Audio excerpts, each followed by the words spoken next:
So we've got another area to talk about here.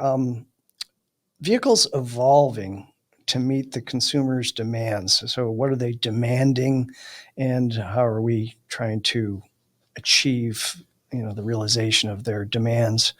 So we have the new zonal architectures, different architectures for powertrain. What's back suddenly? Hybridization. Plug-in hybrids are suddenly popular. Who would have guessed? Um, that and, modular connectivity solutions, trying to use things in a more kind of a reusable way across platforms. You got, standardization. NACS was mentioned. I've got some strong opinions about that. But are we meeting these demands satisfactorily and on the time frame that the industry wants? Are we lagging in providing that? Or maybe we're ahead of the game. There's a fair argument against being too soon is almost worse than being too late, right? So are we creating an architecture that's scalable at the right pace, or what do you think? Is it lagging or leading what's needed? Yeah, I can touch on this. So, Tom, you mentioned our vehicle prices, you know, are the features driving the increase in prices, and do we see some of those features eventually backing away? And I think that the answer there is no. I think that consumers are going to continue to demand more and more from their vehicles, and that customized driving experience. And I think that we're doing a good job of keeping up with consumers today, but that is going to continue. I was thinking about, as Aaron mentioned, the progression in the technology, just from, power windows. It's many of the luxuries of the past have really become necessities nowadays. We've come to expect that our vehicles have safety features, such as blind spot notification, adaptive cruise control, lane departure warnings. And then when we look at infotainment, we now have apps to monitor our vehicle's health, start our vehicle, and connect our phones to our radios. And I think we're going to continue to see this evolution of functionality and features in vehicles. And the transition to the software-defined architecture is allowing for that growth in the features and functionality. I think that, to your point, it's driving a higher amount of content, a higher use of coax and Ethernet and data connectivity connections in the vehicles. And we just need to work together with our customers to figure out how to best optimize that architecture in order to make it, to bring the cost down. Very good. It's kind of a lifelong pet peeve of mine when you see new automotive technology being developed, and the existing car that has the old technology still seems to sell just fine. So somebody makes the decision, maybe we'll introduce that next year or the year after, and it extends out this process of advancing the state of the art and makes us lag as a society because the old stuff still sells fine. So that's kind of the sweet spot. I'm wondering, are they spending the right amount of money to bring this forward in the way that can keep this juggernaut going? Or is it just going to be, all right, let's make the bucks we can for now, as it's been for 100 years of car sales? So, I don't know if that adds another reason to comment, but if it does. It does. All It right. does, absolutely. And I have to jump in here. Um, you know, without naming any specific companies, maybe we'll just call them prominent West Coast electrification companies, right, who are making automobiles. Um, I think you're on point, Tom, about the fact that technology has not moved as fast as it could, right? Because perhaps, as you said, consumers are just okay with what they currently have, and it makes money for the auto industry, so they don't bring anything new.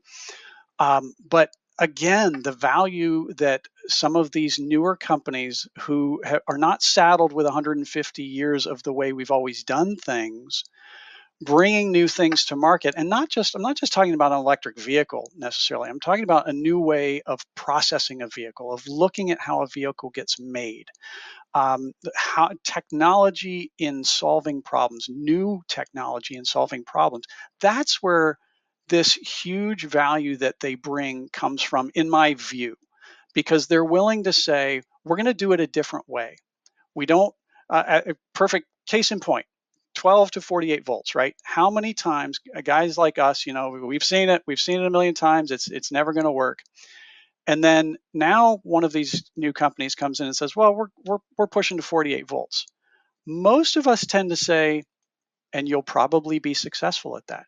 This could be the change that we need. Why?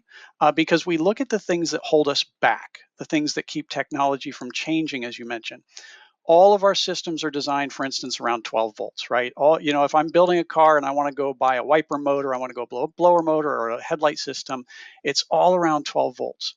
Now we've got companies who are legitimately making vehicles who can say, you know what, we're developing systems that can handle 48 volts, 36 volts, whatever it might be. Now we're starting to change the narrative because the components that are available can handle it. And we can get out of this sort of old school way that we've always done things and say, oh, there's another way to do this. So yes, back to your question, we are not moving as quickly as we should. And that's why it's so much fun to watch the teardowns of some of the vehicles that you all have, is because these are companies that are looking at new ways of solving some very old problems. Yeah, it's interesting. We're in the process of the teardown of a Tesla Cybertruck as we speak, and we're keenly interested in the 48-volt architecture that vehicle brings to the table. My curiosity is focused on whether or not that's sort of a superficial investment where, okay, great, yeah, it's 48 volts, and then there's all these 12-volt down converters everywhere, hoping they spent the money on the 48-volt motor that runs continuously for various functions that would have a meaningful effect on range and performance. So yeah, I'm one of the few vehicle owners that actually has a 42-volt architecture from the last time we tried this. And yeah, it kind of fell on its face because we didn't do that, right? And okay, are we going to do it this time? Tesla seems to have their heart in the right place by trying to initiate the second round of this. And to me, it's all going to be about whether or not underneath it all, the investment's been made in a way that's meaningful and whether it'll inspire all the other bits to go away. Can we truly get to a fully 48-volt architecture, but will legacy, continue to hold us back? Right. Now, Tom, you mentioned a little bit ago, it was very quick in passing. We were talking about NACS just briefly, and you said something to the effect of, and I have opinions on that, something like that. And I'm very keen on hearing those opinions because that NACS, and I'll go first just so that we know I'm not biased by what you say, but in the electrification space, we see NACS as absolutely the right direction to go, as a perfect example of, hey, we should have done this a long time ago. When we look at the CCS, the combined charging system standards, and what that results in, I mean, I could put up on the screen right now, an overlay that shows the NACS charging gun overlaid over a CCS charging gun, and you see the size difference. And then, to the untrained eye, they would say, yeah, but the CCS system has both AC and DC. And it's like, no, it really doesn't. That huge charging gun is only good for DC charging. It's a waste of materials. It's a waste of weight. It's a waste of so many things. And yet, without some of these, shall we say, pioneering companies who are willing to come and say, we're going to make a new mousetrap, how long would we be saddled with the CCS charging system? Now, I'm curious to see what your thoughts are on that, because you had mentioned that you have an opinion on it. So, and I'm a storyteller, so unfortunately, you just triggered another one.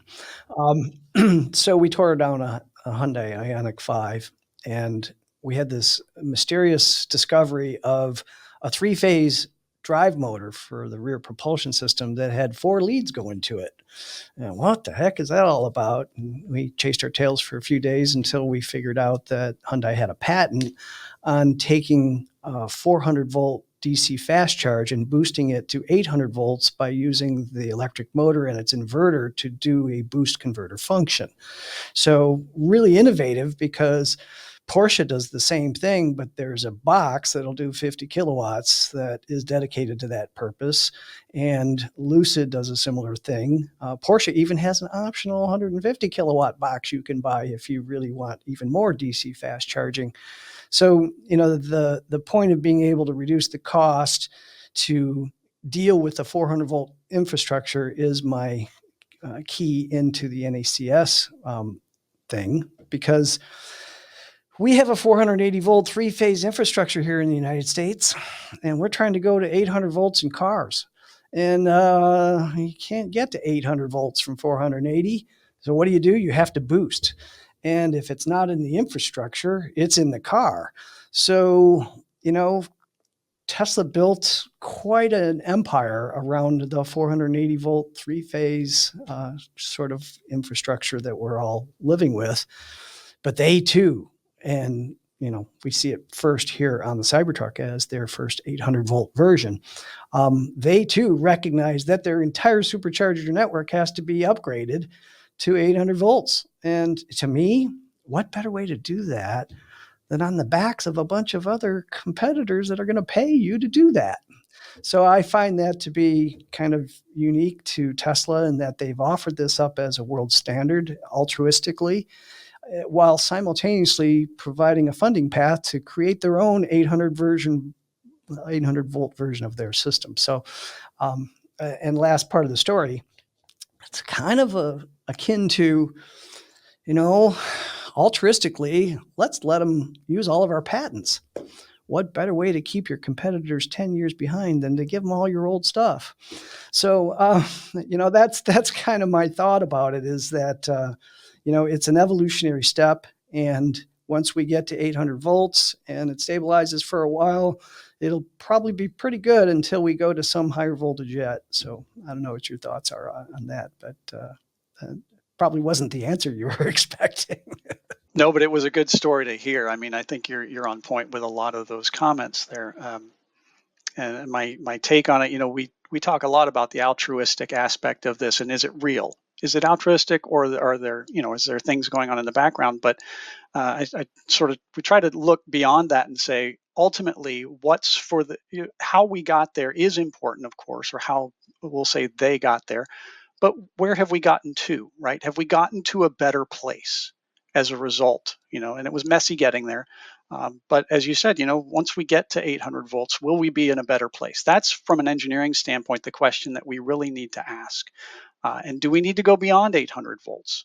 Who knows? At this point, it's difficult to see, why would I need more than 800 volts in a passenger vehicle? Sure, farming equipment, heavy trucks, things like that, I get it.